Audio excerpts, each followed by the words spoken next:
이제 드디어 예수님께서 공생의 마지막 막을 내릴 그럴 시간이 다가왔습니다. 이 땅에 당신이 오신 사명을 감당하기 위한 마지막 단계를 이제 거쳐야 됩니다. 그 단계가 무엇이었느냐? 바로 종교 재판이었습니다. 대제사장들과 서기관들과 장로들이 모인 산헤드린 공회에서 이제 재판을 받게 된 겁니다. 이 재판은 흡사 중세 시대의 종교 재판, 마녀 사냥과 같은 거였습니다. 이 재판의 결과는 이미 정해져 있었습니다. 그럼에도 이들은 율법의 형식을 갖추기 위해서 증인을 부르고 증언을 합니다. 그런데 원래 조작된 재판이 다 그렇듯이 이 증언이 일치하지가 않았습니다. 그런데 오늘 여기서 대제사장이 핵심적인 질문을 합니다. 이 질문에 대답을 어떻게 하느냐에 따라서 이 재판의 결과가 바꾸어질 수도 있었습니다. 대제사장이 한 질문은 뭐였느냐? 네가 찬송받을 네 아들 그리스도냐? 즉 너가 하나님의 아들 그리스도냐? 이렇게 물은 겁니다.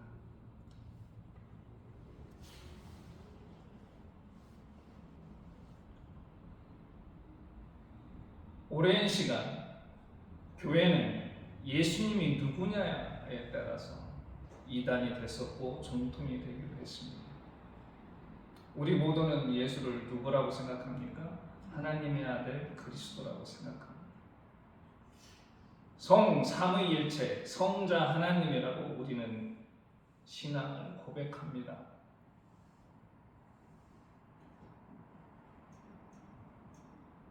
그럼 이분이 예수께서 그리스도이냐 아니냐는 어떻게 우리가 판단을 해야 됩니까? 무엇을 가지고 이분이 그리스도이다 아니다라는 걸 판단을 해야 되는 겁니까? 신학자들의 어떤 신학적 그런 결과물을 가지고 판단을 해야 되는 건지, 아니면 순수하게 우리가 받은 이 말씀을 통해서, 이 말씀에 근거해서, 이 말씀에서 드러난 예수의 행위를 통해서 그리스도냐 아니냐를 판단을 해야 되는 건지. 저는 이 자리에서 조직신학을 얘기하고 싶지는 않습니다. 어려운 용어의 교리적인 그런 설명을 하고 싶지도 않습니다. 우리가 예수를 그리스도라고 인식을 하는 근거는 뭐냐? 그분이 공생애 동안 했던 행위를 통해서 이분은 그리스도라고. 그 당시 예수를 따라다녔던 사람들이 굉장히 어떤 학식이 있어서 구약 성경에 종통해서 그분의 행위를 구약의 예언과 일치한지 아닌지 그거를 근거로 그리스도라고 판단을 했던 건 아닙니다. 오로지 예수께서 그 당시 민중들에게 행하셨던 그러한 행위를 통해서 예수님은 그리스도라고 인정을 받으신 겁니다. 그러면 예수께서 그리스도라고 인정받은 그 행위의 근거가 뭐냐? 저는 첫 번째, 사랑. 기존의 사람들이 가지고 있던 사랑의 의미, 대상, 범위를 예수께서는 바꿨습니다. 일반적으로 사랑의 의미는 뭡니까? 사랑이라고 얘기하면 어떤 사람이나 대상을 소중히 여기고 기이 여기는 마음이나 행동을 가지고 우리는 보통 사랑이라고 얘기를 합니다. 그런데 일반적으로 우리가 말하는 이 사랑은 뭐에 근거를 하고 있느냐? 소유와 관계에 근거를 하고 있습니다. 컴퓨터 혹은 자동차 혹은 내가 좋아하는 스마트폰 혹은 인형, 한정판 신발, 굉장히 소중하고 누구한테도 주고 싶지 않죠. 그 밑바탕은 뭡니까? 내 소유이기 때문에. 내 소유이기 때문에 그 컴퓨터가 뭐 소중하고, 그 자동차가 소중하고, 그 신발이 소중하고, 내가 소유하고 있기 때문에. 내가 왜 자녀를 사랑합니까? 내가 왜 친구나 연인을 사랑합니까?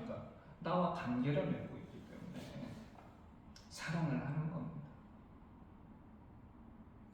가령 컴퓨터가 부서지거나 차에 어디 기스가 났다, 혹은 내 친한 친구가 나보다도 누군가와 더 친하게 지낸다거나, 그러면 굉장히 서운하고 시기, 질투심이 일어납니다. 그 밑바탕에 뭐가 있습니까? 뭔가 독점하고 싶은 소유욕이 있는 거죠. 일반적인 사랑은 이렇습니다. 그런데 예수께서 오시면서 이 사랑의 의미를 바꿨습니다. 예수께서 공생애를 통해서 우리한테 전해주는 사랑이란 무엇이었느냐? 타인을 이해하고 배려하고 돕는 것. 예수께서 사랑이라고 행동으로 보여주셨던 것은 바로 이런 거였습니다.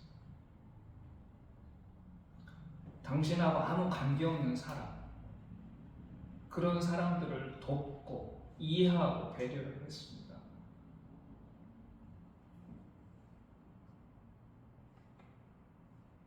두 번째로는 그 사랑을 베풀 대상을 확대를 했습니다. 그 유명한 마태복음 5장에서 7장에는 산상설교라고 나와 있는데, 그 중에 예수님께서 하시는 게, 말씀하신 게 뭐가 있었냐면 원수를 사랑하라고 했어요. 원수를. 당시 일반적으로 이스라엘 사람들한테 사랑을 해야 할 대상은 누구였느냐? 이스라엘 동포였습니다. 레위기 19장 18절에 잘 나와 있죠. 동포를 사랑하라.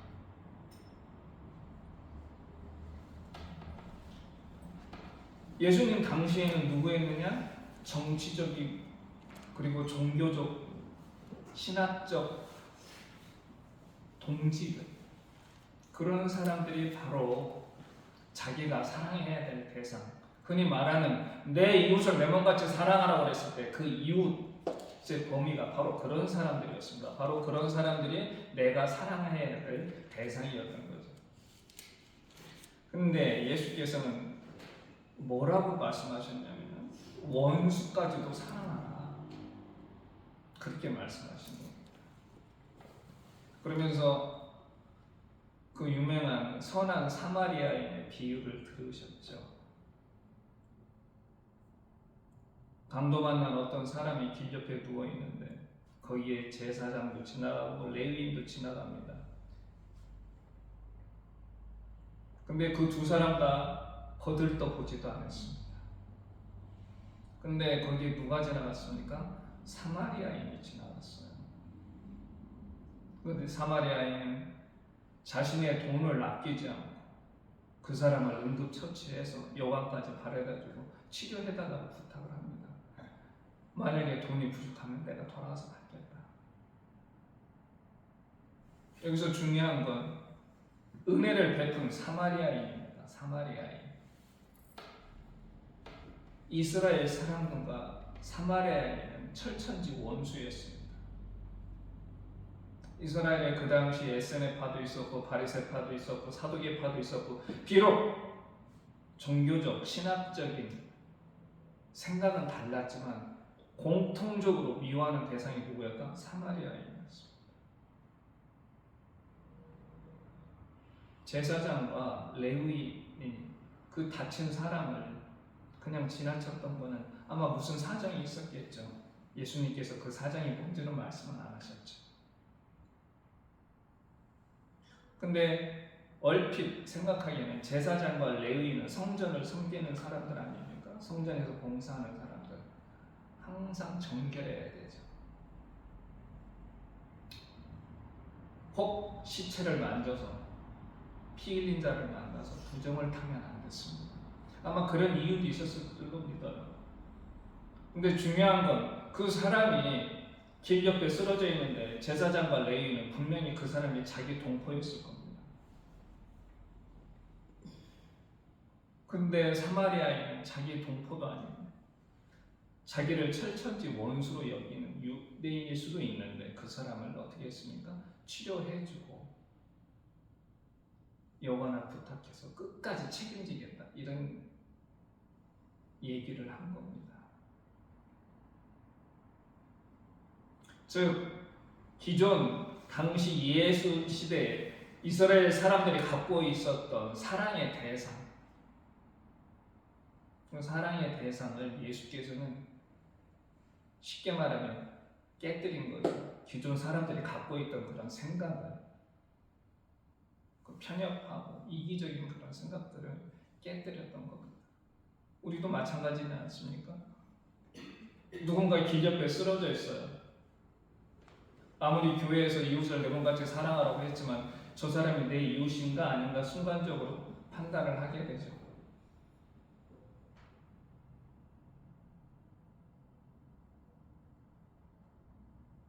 우리가 제사장과 레위인을 욕할 필요가 없는 겁니다. 우리 모두는 그런 잠재적인 생각들을, 행동들을 할 수 있는 그런 사람들입니다. 연약한. 나하고 관계가 없으니까 그 사람이. 내가 사랑을 베풀 대상은 명확하고 확실한 거예요. 내 자녀, 내가 아끼는 물품들. 그런 소유와 관계에 근거하지 않으면 내 사랑을 어떻게 베풀 것인가 고민을 하게 되고 판단을 하게 됩니다. 예수께서는 이것을 허물으신 겁니다. 세 번째로는 범위, 그 범위를 파괴했습니다. 아까 좀 전에 말씀드렸던 것, 이스라엘 사람들이 사랑해야 될 대상조차도 어디에 달려 있었다? 율법과 계명이 정해준 그거에 달려 있었던 겁니다. 그리고 그 율법과 계명을 해석했던 장로들의 전통, 오로지 거기에 달려 있었던 겁니다. 근데 예수께서는 그런 율법과 계명이 정해준 그러한 한계를, 경계선을 없애버렸던 겁니다. 그게 잘 드러나는 게 어떤 거였습니까? 두 가지 사건을 예로 들자면, 로마군 백부장, 점령군 로마군의 백부장.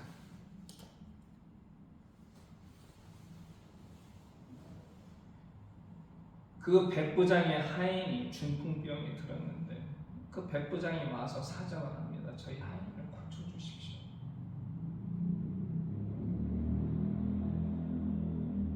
근데 기꺼이 예수께서 가려고 합니다.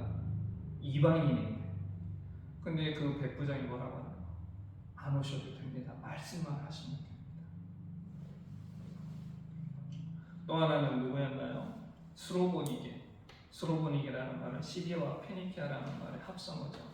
이 여자는 헬라인이었어요. 그런데 딸이 귀신 들렸어요.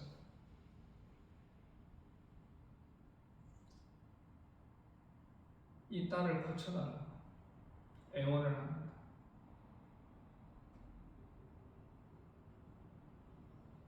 근데 이 두 사람, 스로보니게 여인, 로마군 백부장, 둘 다 전혀 유대교 율법에 맞춰서 사는 사람들이 아니었어요. 이스라엘 사람 입장에서는 율법에서 금하는 사람들이었습니다. 족적으로 금하는 사람들. 근데 예수께서는 그들의 말에 기꺼이 응하고 그들의 소원대로 고쳐주셨습니다. 근데 그 백부장의 중풍병 든 하인을 고칠 때, 그리고 스로보니게 여인을 고칠 때 예수께서 무엇을 보고 이들을 고쳐주셨습니까? 믿음만 보시고 고쳐주십니다. 이들이 율법적으로 그리고 장로들의 전통에 굉장히 딱딱딱 맞춰서 사는 사람들이 아니었어요. 즉 이들의 행위를 보시고 고쳐주신 게 아닙니다. 오직 몸만 보시고 믿음만을 보시고 이들을 고쳐주셨던 겁니다. 예수님의 이러한 생각들, 이러한 행동들은 기존에 가지고 있던 이스라엘 사람들이 가지고 있던 구원에 관한 새로운 패러다임을 제시를 하는 겁니다. 그들은 오로지 율법에 맞춰서, 그리고 그 율법을 해석한 장로들의 전통에 맞춰서 살면 능히 구원을 받는다 이렇게 생각을 했었는데, 예수께서는 그걸 파괴하신 거죠. 당시로서는 굉장히 혁명적인 그런 생각이었습니다.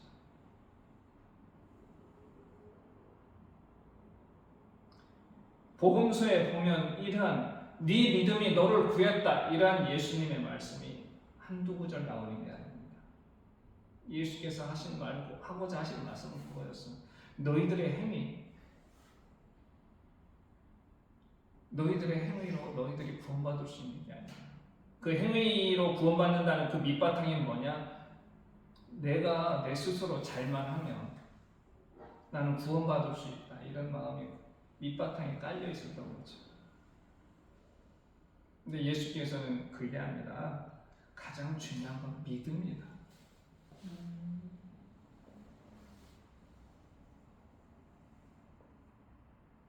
이럴 때 예수님께서는 기존에 가지고 있던 유대인들이 가지고 있던 사랑에 대한 개념을 바꾸신 거죠. 그러므로서 예수께서 우리한테 보여주신 건 뭐냐? 하나님의 형상으로서의 인간의 의미, 인간의 가치를 회복시켜 주셨다. 저는 그렇게 생각을 합니다. 즉 모든 인간은 하나님의 형상이기 때문에 존중받아야 된다. 종교가 다르다고 해서, 인종이 다르다고 해서, 생각이 다르다고 해서, 성적 지향점이 다르다고 해서 너의 사랑을 구분해서 행하지 말라. 그들 모두는 하나님의 형상이기 때문에 우리가 사랑해야 되고 존중해야 된다. 이거를 주님께서는 우리한테 말씀을 해주시고 싶은 게 아니었나, 저는 그렇게 생각을 합니다. 이거를 가장 대표적으로 보여주는 사건이 저는 요한복음 8장에 나오는 가늠한 여인을 예수께서 어떻게 말씀하셨습니까? 하루는 예수를 시험하기 위해서 간통한 현장에서 잡힌 여인 하나를 유대인들이 끌고 옵니다. 율법에 의하면 이 여인을 돌로 치라고 되어 있는데 당신은 어떻게 생각하십니까? 중간 과정 생략하고 예수께서 뭐라고 말씀하셨나요? 너희 중에 죄 없다 생각하는 자가 돌로 쳐라.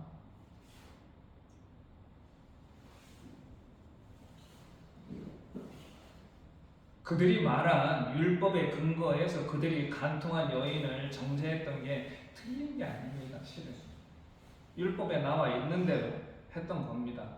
근데 예수께서는 동일하게 돌멩이를 집어 던져서 그 여인을 치는 게 아니라 대답을 제시하신 거죠. 해결 방안을. 죄 없는 자가 돌로 쳐라.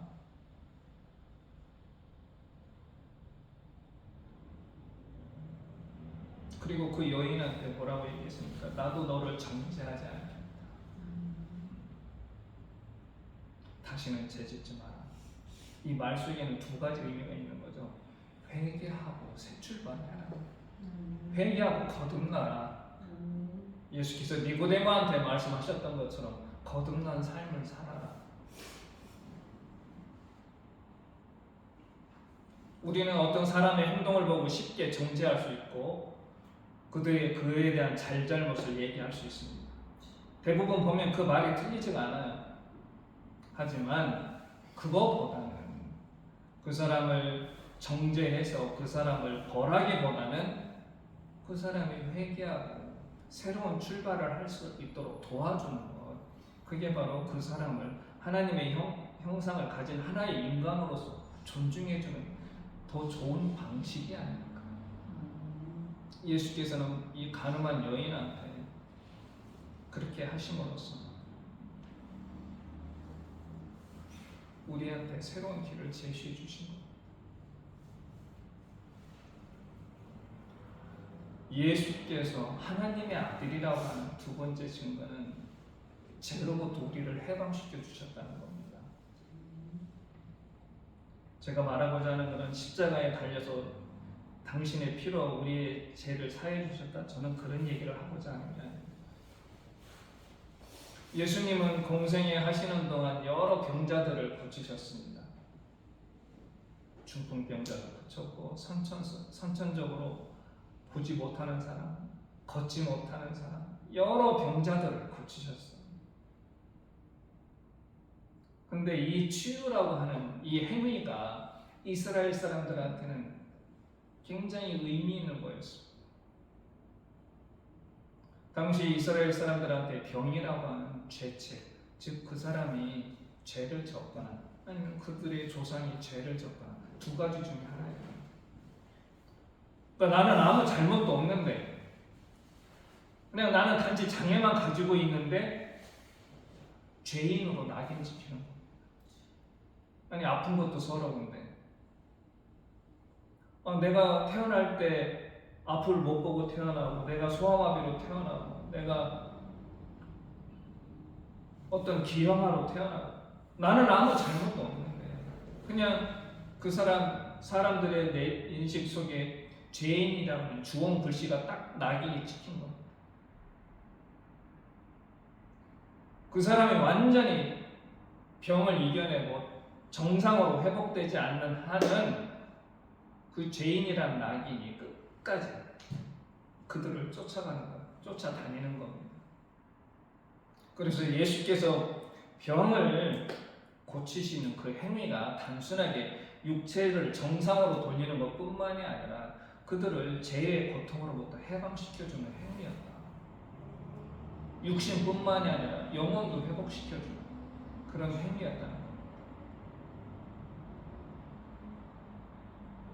그리고 예수께서 병 고치실 때 실질적으로 그런 말씀을 하셨습니다. 내 죄가 사해졌다. 어디에 나오나요? 마가복음에 보면, 물론 마태복음에도 나오겠죠. 마가복음 2장에 보면 막간에 퀴즈 하나 드릴까요? 예수님이 공생애 동안에 예수님의 집이 어디였습니까? 갈릴리였나요? 가버나움이었어요. 예수님. 마가복음 2장에 보면 예수님의 거주지가 가버나움이었어요. 이 가버나움에 예수님 집에 계셨는데 많은 사람들이 옵니다. 예수님 말씀을 들으려고. 그때 중풍병자가 친구들의 도움으로 옵니다. 그 중풍병자를 보시고 그 친구들이 그런 행동을 보시고 예수께서 뭐라고 하십니까? 내 죄가 사해졌다고 그랬어요.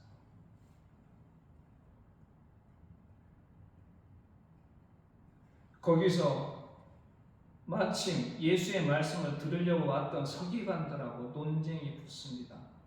신성모독이다. 그때 예수께서 뭐라고 대답하십니까? 인자가 죄를 사할 권리가 있다는 걸 너희한테 알려준다. 서기관들의 말이 맞죠. 죄를 용서할 수 있는 권한은 누구한테 있습니까? 하나님께 있는 겁니다. 그런데 예수께서 너의 죄를 용서하겠다 이렇게 말씀하시는 그 권위, 그 누구로서의 권위입니까? 하나님으로서의 권위, 하나님의 아들로서의 권위가 되는 겁니다.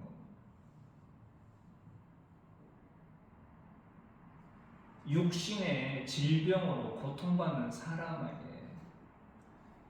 다 나았다, 가거라. 단순히 이 한마디가 당시 장애를 갖고 있었던 혹은 병을 갖고 있었던 사람들에게 어떤 의미가 있는지 예수께서는 보여주신 겁니다. 그는 육체적으로 회복이 될 뿐만 아니라 영적으로도 회복이 되는 겁니다. 새 출발을 할 수 있는 거예요. 나는 더 이상 죄인이 아니다. 나는 죄에서 해방됐다.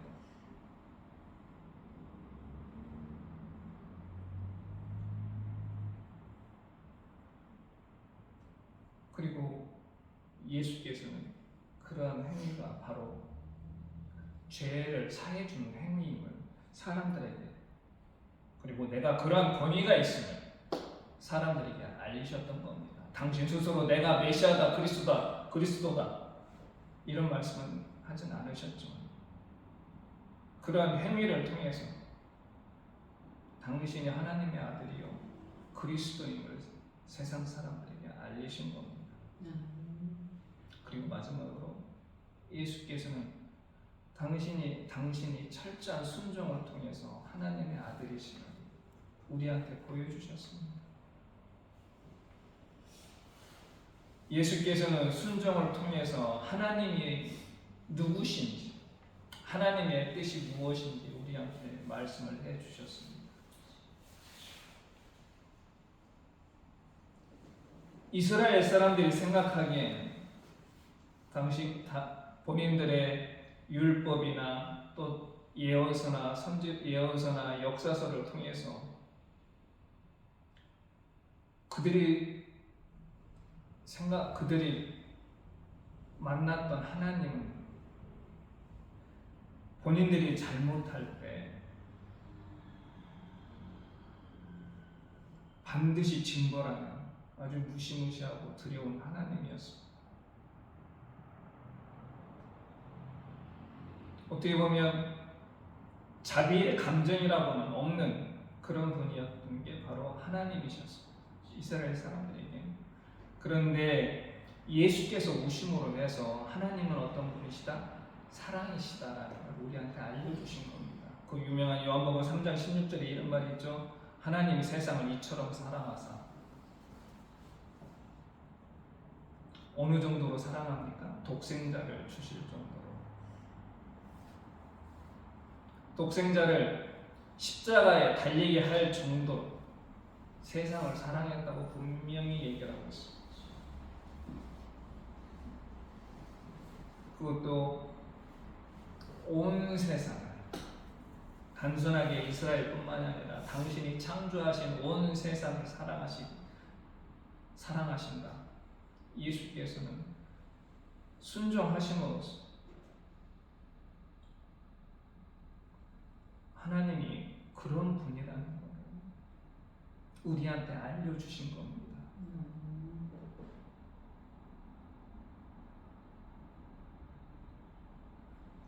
예수께서는 하나님의 그런 뜻을 그럼 어떻게 알았을까? 그 해답은 빌립보서에 나와 있죠. 2장 6절에. 그는 근본 하나님의 본체시나 동등됨을 취하지 아니하시고, 이런 대목이 있습니다. 즉 성부 하나님과 성자 하나님은 원래 한 본체시였지만 바로 그랬기 때문에 누구보다도 성부의 뜻을 성자는 잘 알고 있었던 겁니다. 그분의 계획과 그분의 앞으로 어떻게 해야 어떻게 하실 것인지 그 모든 것을 하나님의 아들이기 때문에 예수께서는 바로 아실 수 있었던 거죠. 바로 철저한 순종을 통해서 당신이 누려야 될, 성자 하나님으로서 누려야 될 그 모든 영광을 버리시고 이 땅에 오셨던 겁니다.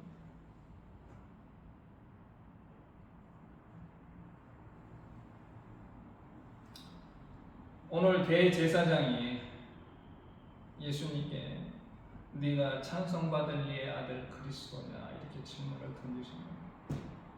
우리는 그분이 그리스도라는 걸 단순하게 십자가에 못 박혀 죽으시고 3일 만에 부활하셔서 승천하셨다라고 하는 그러한 종교적이고 신학적 의미로 우리는 그를 그리스도라고 인정하는 것이 아니라 그분이 공생애 동안 보여주었던 사랑, 그리고 그 사랑의 실천을 통해서 우리는 그분이 우리의 그리스도라는 걸, 구세주라는 걸 알게 된 겁니다. 그분이 실천하셨던 그 사랑이야말로 온 인류, 온 세상을 구원할 수 있는 원동력이 되는 거예요. 어제가 3.1절이었죠. 우리 학교 다닐 때는 3.1절만 가까우면 기미 독립선언서를 외워야 됐습니다. 5등은 자야 조선의 독립국인가, 조선인의 자주민임을 선언하노라. 자로서 세계 만방에 관해 얼마나 외웠으면 아직도, 제가 고등학교 졸업한 지 몇십 년이 지났는데도 입에서 첫 구절이 나오네요. 그 기미 독립선언서 마지막에 보면 민족대표 33인의 이름이 거기에 쭉 적혀 있습니다. 근데 이들은 종교도 달랐고 사상도 달랐고, 천도교, 기독교, 불교, 각각 서로 다른 종교가 하나로 모여서 그 독립운동에 같이 참여를 했던 겁니다.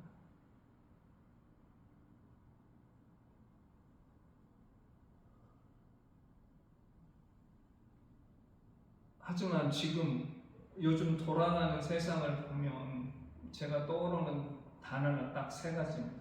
혐오와 증오, 그리고 이거에 기반한 폭력.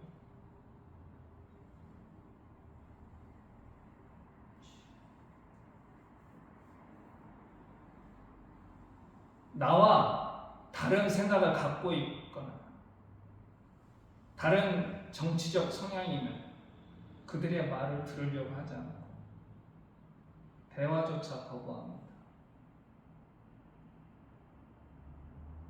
몇몇 자신의 욕심 때문에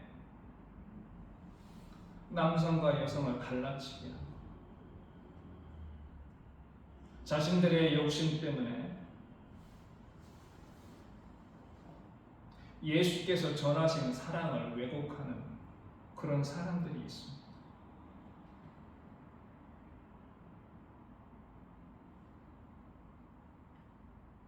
예수께서 우리한테 보여주셨던 것, 헬라인이나 로마인이나 사마리아인이나 종교도 다르고 피부색도 다르고 생각도 다르지만 그 모두가 하나님의 형상으로서 모두 다 존중받고 서로 사랑해야 된다.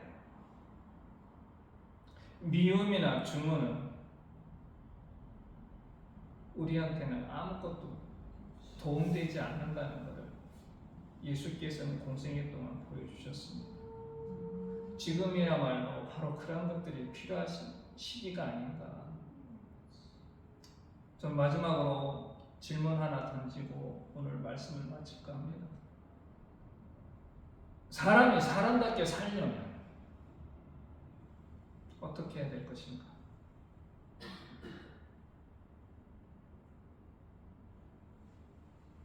우리는 늘 이런 고민을 좀 해야 되지 않을까?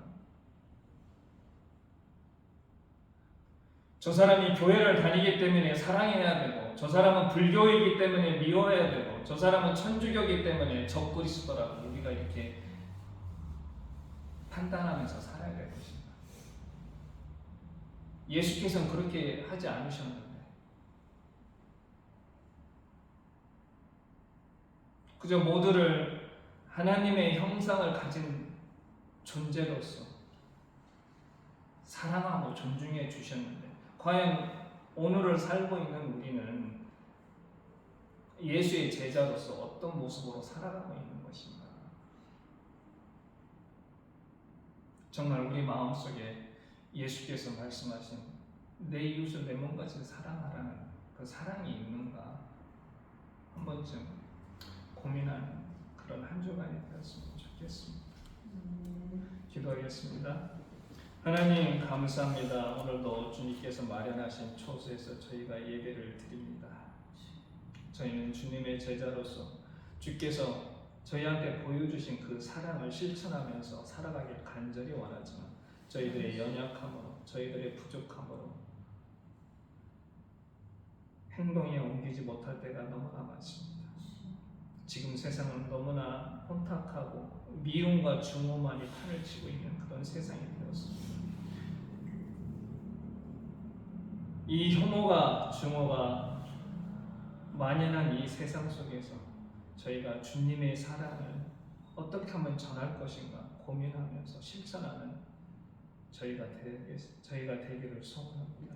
성령께서 항상 함께 하시고 인도하여 주시옵소서. 예수님의 이름으로 기도드립니다.